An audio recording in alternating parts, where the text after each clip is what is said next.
آپ نے کبھی جنات سے کلام کیا؟ یہ حاضری والا کلام میں نہیں کہہ رہا جو آج کل کے جاہل عامل کہتے ہیں بھائی وہ جن کسی بچے میں داخل ہو گیا. ایسا نہیں، حقیقی جن انسانی شکل میں متشکل ہو کر آئے. میرے آقا صلی اللہ علیہ وآلہ وسلم کی بارگاہ میں ایک جن حاضر ہوا. امام فخر الدین رازی رحمۃ اللہ تعالیٰ علیہ نے اس واقعے کو نقل کیا. امام فخر الدین رازی فرماتے ہیں حضرت فاروق اعظم و حضرت انس بن مالک رضی اللہ تعالیٰ کو روایت فرماتے ہیں ایک انتہائی نحیف، انتہائی برا، ضعیف جن لاٹھی کے سہارے حضور کی بارگاہ میں حاضر ہوتا ہے. حضور اکرم صلی اللہ علیہ وسلم کی بارگاہ میں سلام عرض کرتا ہے، کہتے ہیں الصلاۃ والسلام علیک یا رسول اللہ، الصلاۃ والسلام علیک یا رسول اللہ. تم کہتے ہو مصطفیٰ جان رحمت پہ لاکھوں سلام، شمع بز میں ہدایت پہ لاکھوں سلام. ارے تم تو اردو میں کہہ رہے ہو، عربی میں کہا کرو. حضور کو اردو نہیں آتی. عقل کے اندھے، عقل کے ناخن لے جو جنات کی بولی جانتے ہیں، جو نباتات کی بولی جانتے ہیں، جو شجرات کی بولی جانتے ہیں، وہ انگلش بھی جانتے ہیں، اردو بھی جانتے ہیں، عربی بھی جانتے ہیں، سب زبانیں جانتے ہیں. وہ دل سے تعلق رکھتے ہیں. تم دل سے پکارو تو صحیح، تم اپنے دل کو ان کے قریب کرنے کی کوشش تو کرو. حضور نے فرمایا، اس جن سے فرمایا تیرا جنات کے کون سے قبیلے سے تعلق ہے؟ تیرا جنات کے کون سے قبیلے سے تعلق ہے؟ پتہ ہے وہ کیا کہتا ہے؟ وہ کہتا ہے میں ابلیس کا پڑپوتا ہوں، میں شیطان کا پڑپوتا ہوں. I'm the great grandson of Satan Iblis. حضور اکرم صلی اللہ علیہ وسلم نے ارشاد فرمایا تو اپنا نسب سنا، شجرہ نسب بتا. اس نے کہا انا حام بن ہیم بن لاقیس بن ابلیس.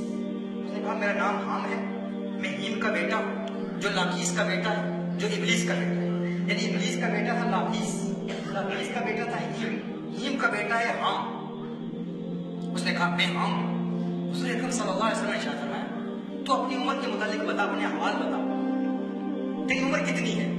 اس نے کہا یا رسول اللہ صلی اللہ علیہ وسلم جب حضرت آدم علیہ السلام کے بیٹے قابیل نے حضرت حابیل علیہ السلام کو شہید کیا اس وقت میں چھوٹا سا بچہ تھا. اور وہ واقعہ میں نے اپنی آنکھوں سے دیکھا، اتنا پرانا. جب قابیل نے حضرت حابیل علیہ السلام کو شہید کیا اس نے کہا کہ میں اس وقت چھوٹا سا بچہ تھا اور وہ منظر میں نے اپنی آنکھوں سے دیکھا ہے. اس کے بعد میں حضرت ابراہیم علیہ السلام کے ہاتھ پر ایمان لایا. اس کے بعد حضرت موسیٰ علیہ السلام کے ہاتھ پر ایمان لایا اور موسیٰ علیہ السلام نے مجھے تورات کا علم دیا، تورات پڑھائی. پھر اس کے بعد حضرت عیسیٰ علیہ السلام سے ملاقات کی، حضرت عیسیٰ علیہ السلام کے ہاتھ پر ایمان لایا. حضرت عیسیٰ علیہ السلام نے مجھے انجیل کا علم دیا، انجیل پڑھائی. اور یا رسول اللہ صلی اللہ علیہ وسلم حضرت عیسیٰ علیہ السلام نے ایک پیغام دیا تھا. وہ پیغام کیا ہے؟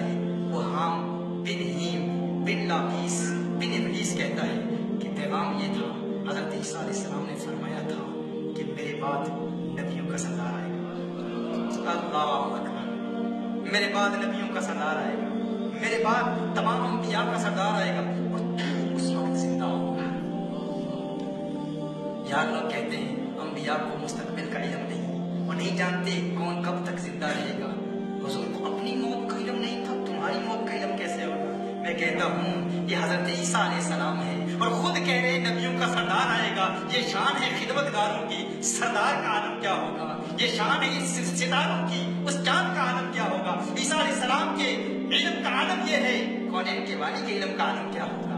عیسیٰ علیہ السلام نے فرمایا کہ تو اس وقت زندہ ہوگا اور اگر تیری ملاقات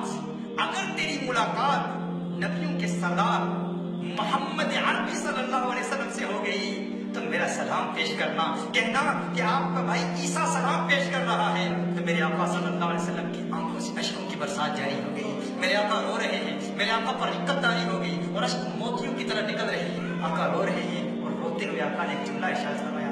آقا نے فرمایا ہے حام تجھ پر بھی سلام اور میرے بھائی عیسیٰ پر بھی سلام، میرے بھائی عیسیٰ پر بھی سلام. میرے بھائیوں یہ جنات بھی میرے آقا کے غلام ہیں. اس نے کہا یا رسول اللہ صلی اللہ علیہ وسلم سب سے میں نے تعلیم حاصل کی، آپ سے قرآن سیکھنا چاہتا ہوں. میرے آقا صلی اللہ علیہ وسلم نے 10 صورتیں سکھائی، 10 صورتیں سکھائی. کس کو؟ اس حام کو سکھائی.